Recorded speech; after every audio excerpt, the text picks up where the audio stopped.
Assalamualaikum warahmatullahi wabarakatuh. Perkenalkan, nama saya Widya Putri Wulandari dari Fakultas Hukum kelas pagi, nomor induk mahasiswa 201217907 Universitas Widya Mataram. Saya akan membawakan materi tentang karakteristik sistem hukum adat dalam tatanan hukum nasional Indonesia.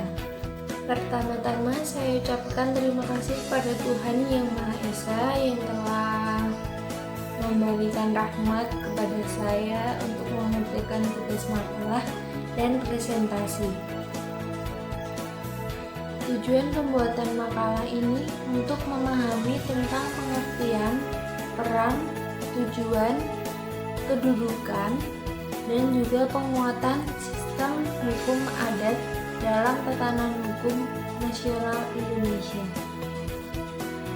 Hukum adat adalah hukum yang benar-benar hidup di dalam hati nurani masyarakat yang tercermin dalam pola tindakan yang sesuai dengan adat istiadat mereka dan pola sosial budaya yang tidak bertentangan dengan kepentingan nasional. Saya akan menjelaskan pengertian hukum adat menurut Supomo, yaitu hukum yang tidak tertulis yang meliputi peraturan hidup yang tidak ditetapkan oleh pihak yang berwajib tetapi ditaati oleh masyarakat berdasarkan pada keyakinan bahwa peraturan tersebut mempunyai kekuatan hukum. Selanjutnya, pengertian hukum adat menurut Van Vollenhoven, yaitu keseluruhan aturan tingkah laku positif di mana satu pihak mempunyai sanksi, sedang di pihak lain tidak dikodifikasi. Dari pengertian yang diungkap, bentuk hukum adat sebagian besar adalah tidak tertulis, padahal dalam sebuah negara berlaku sebuah asas, yaitu asas legalitas. Hukum adat oleh para ahli barat dipahami berdasarkan dua asumsi yang salah. Pertama, hukum adat dapat dipahami melalui bahan-bahan tertulis, dipelajari, dan catatan asli atau berdasarkan hukum agama. Kedua, disistematisasi secara paralel dengan hukum barat. Pemahaman yang salah akan berdampak nyata pada perkembangan selanjutnya di masa kemerdekaan.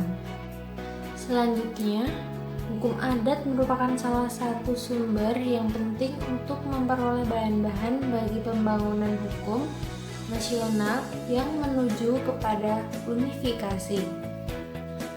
Pembuatan peraturan perundang-undangan dengan tidak mengabaikan tumbuh dan berkembangnya hukum, kebiasaan, dan pengadilan dalam pembinaan hukum. Hukum adat memiliki tujuan di antaranya: 1.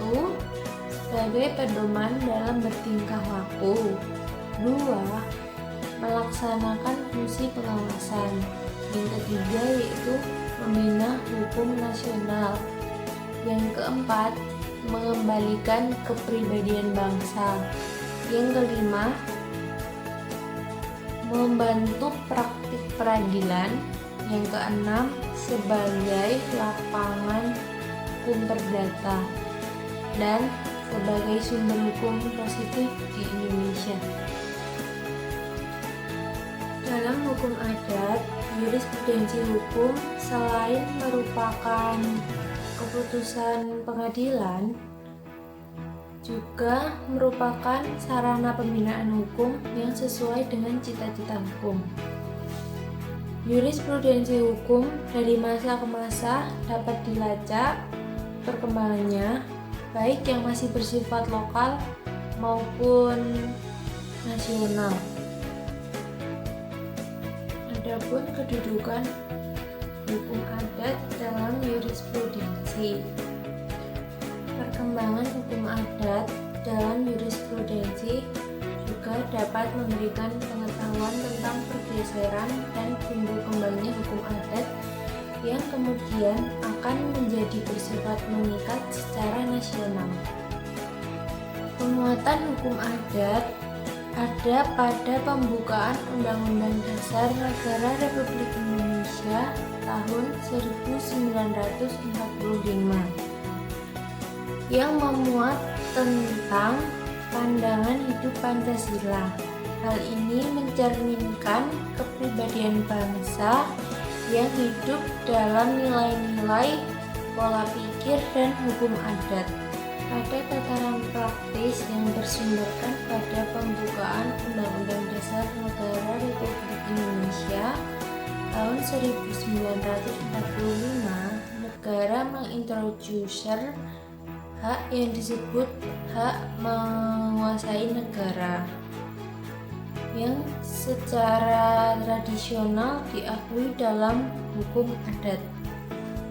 Hukum adat diakui sebagaimana dinyatakan dalam Undang-Undang Dasar Negara Republik Indonesia tahun 1945 pada pasal 18D ayat 2 yang menyatakan negara mengakui dan menghormati kesatuan masyarakat, hukum adat, beserta hak-hak tradisionalnya sepanjang masih hidup dan sesuai dengan perkembangan masyarakat dan prinsip negara kesatuan Republik Indonesia yang diatur dalam undang-undang. Selanjutnya kita akan memahami rumusan pasal 18D ayat 2 Undang-Undang Dasar 1945. Yang pertama yaitu konstitusi menjamin kesatuan masyarakat adat dan hak-hak tradisionalnya. Yang kedua, menjamin konstitusi sepanjang hukum itu masih hidup. Yang ketiga, sesuai dengan perkembangan masyarakat. Yang keempat, sesuai dengan prinsip negara kesatuan Republik Indonesia. Yang kelima, diatur dalam undang-undang menjamin pengakuan dan penghormatan hukum adat. Sekian presentasi makalah dari saya, kurang lebih mohon maaf. Wassalamualaikum warahmatullahi wabarakatuh.